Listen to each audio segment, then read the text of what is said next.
به نام خداوند بخشاینده و مهربان.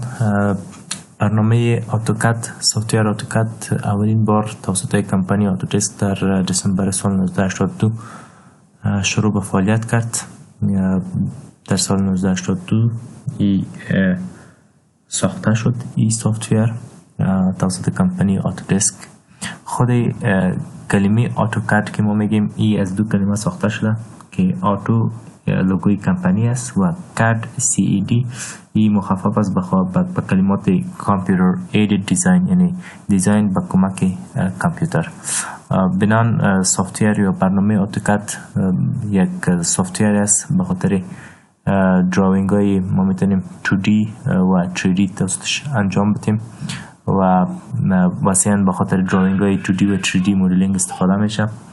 بنان در کل گفته میتونیم که برنامه آتوکد یک کورس دیزاین است که با کمک یا با واسطه کامپیوتر انجام میشه. یک اینترودکشن، یک معرفی کوتاه به برنامه آتوکد بود که شما با برنامه آتوکد بلد باشین که آتوکد از کدام کلمات گرفته شده، چی وقت ساخته شد و برای کدام مقاصد استفاده میشه. خب به ترتیب ما داریم how to install AutoCAD، چگونه میتونیم برنامه آتوکد اینستال کنیم.